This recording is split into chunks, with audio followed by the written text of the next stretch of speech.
তো জীবনে বরকত কিভাবে আসবে, প্রোডাক্টিভিটি কিভাবে বাড়াবেন, যে অল্প সময় অনেক কিছু করতে পারেন, কিভাবে করবেন আমি কয়েকটি পরামর্শ দিতে চাই এবং আমার ব্যক্তিগত অভিজ্ঞতা আছে।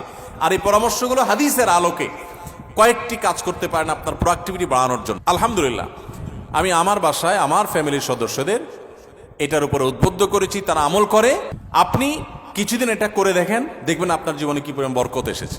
আমার বয়স 21 বছর, সকাল থেকে রাত পর্যন্ত সময়টা কিভাবে প্রোডাক্টিভ ভাবে কাটাবো, আমার টাইম ম্যানেজমেন্ট কেমন হবে, খুব দরকারি একটা প্রশ্ন করেছে। প্রোডাক্টিভিটি আমাদের জীবনে বরকত, এটা অনেক গুরুত্বপূর্ণ একটা ব্যাপার।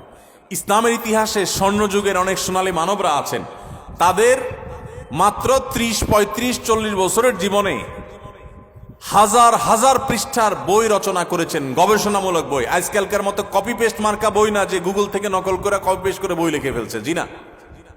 তখন গুগল আর নেট ছিল না, লাইব্রেরি থেকে পড়াশোনা করে নিজেরা গবেষণামূলক গ্রন্থ লিখেছেন। 10 ভলিউম, 20 ভলিউম, 30 ভলিউমের এক একটা বই এক একটা আলমারি হয়ে যাবে। 30-40 বছর বয়সে এত বড় বড় বই লিখে ফেলেছেন। আর আমরা অনেকে আছি 30-40 বছর বয়সে ওই বইগুলো পড়েও শেষ করতে পারবো না। তাদের জীবনে অনেক বরকত ছিল, অল্প সময় অনেক কাজ করতে পারতেন। আমাদের জীবনে বরকত নাই, একেবারে বরকত নাই। দেখতে দেখতে জীবন পার হয়ে যায়, দিন পার হয়ে যায়, কিছু করা হয় না। তো জীবনে বরকত কিভাবে আসবে, প্রোডাক্টিভিটি কিভাবে বাড়াবেন, যে অল্প সময় অনেক কিছু করতে পারেন, কিভাবে করবেন আমি কয়েকটি পরামর্শ দিতে চাই এবং আমার ব্যক্তিগত অভিজ্ঞতা আছে। আর এই পরামর্শগুলো হাদিসের আলোকে কয়েকটি কাজ করতে পারেন আপনার প্রোডাক্টিভিটি বাড়ানোর জন্য। নাম্বার 1, খুব গুরুত্বের সাথে লক্ষ্য করবেন, রাতে দেরিতে ঘুমাবেন না। যারা রাতে দেরিতে ঘুমায় এদের জীবনে বরকত নষ্ট হয়ে যায়, এদের জীবনে প্রোডাক্টিভিটি থাকে না। দেখুন, পৃথিবীতে যে সমস্ত দেশগুলো উন্নত হয়েছে, আপনি আমেরিকা বলেন, জাপান বলেন, কোরিয়া বলেন, আপনি ইউরোপ বলেন, পৃথিবীর যে সমস্ত অঞ্চলের যে সমস্ত দেশগুলো উন্নত হয়েছে, তাদের দেখবেন সবার একটা কমন লাইফস্টাইল হলো তারা রাতে তাড়াতাড়ি ঘুমায় পড়ে। সমস্ত উন্নত দেশের সব মানুষদের মধ্যে কালচার আছে। সারা পৃথিবীতে যে দেশগুলো উন্নত হয়েছে তারা সবাই দেখবেন সন্ধ্যার পর পর শুয়ে পড়ে। আর আমাদের বাঙালির রাত শুরুই হলো 10টার পর, তাই না? আমরা অফিস আদালত থেকে আইসা বাসায় রিমোট নিয়া জামা টামার খুলে ধুইয়া বৈশা, এরপরে আমরা এশার নামাজ যদি পড়ি, নামাজি হই, আর বেনামাজি হলে তার কোনো কথাই নেই।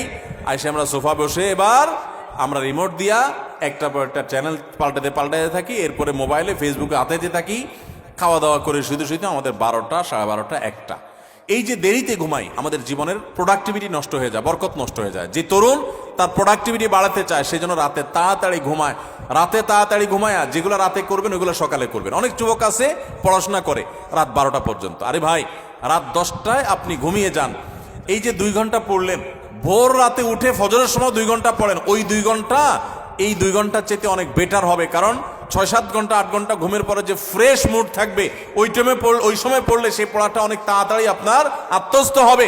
আপনি সারা দিনের হ্যাসেলের পর রাত্রে পড়তে যান, আপনার মাথায় পড়াটা এত তাড়াতাড়ি রপ্ত হবে না, যত তাড়াতাড়ি রপ্ত হবে 6-7 ঘন্টা ঘুমানোর পর। আমি একটা কথা সবসময় বলি, এই যে হেফজুখানার ছাত্রদেরকে আমরা পুরস্কার দিলাম আজকে, সারা বাংলাদেশের সমস্ত হেফজুখানার ছাত্রগুলো এক একটা মিরাকল, এক একটা অলৌকিক।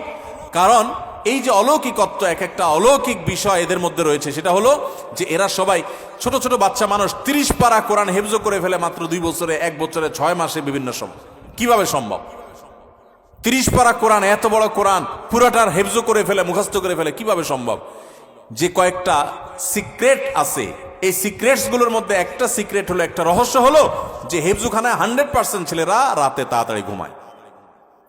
তারা রাত 10টার ভিতরে 100 ভাগ হেফজখানার ছাত্র সারা বাংলাদেশে ঘুমায় পড়ে। কোথাও পাবেন না 10টা বড় ছেলেরা পড়ালেখা করে, সব 10টার মধ্যে ঘুমায় যায়। পুরা কোরআন হেফজ করে ফেলে অল্প সময়ের মধ্যে, আবার রাত জেগা পড়ে না। কিভাবে সম্ভব? কারণ তারা ওই যে আবার ভোরে উঠে যায়, ভোরে উঠে পড়ে। ওই ভোরের সময়টা রাতের 4 ঘন্টা, আর তখন 1 ঘন্টার সময়। এজন্য প্রোডাক্টিভিটি বাড়াতে চাইলে রাতে তাড়াতাড়ি ঘুমাইতে হবে। যেটা রাত জেগে করবেন, যে কাজটা, সেটা ভোরে করবেন। 1। 2 নম্বর হলো সকালে ঘুমাবেন না। সকালে ঘুমানো যাবে না।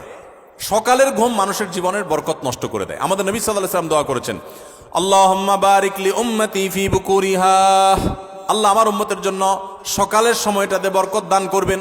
আর ওই টাইমে আপনি ঘুমায় থাকেন। সকালে আপনি পড়ালেখা করেন, ছাত্র মানুষ, তাহলে পড়ালেখা বরকত হবে। আপনি কর্মজীবী, কাজ করেন, আপনার কাজে বরকত হবে। আপনি কৃষক, কৃষক কৃষি কাজ করেন, আপনার জীবনে বরকত হবে।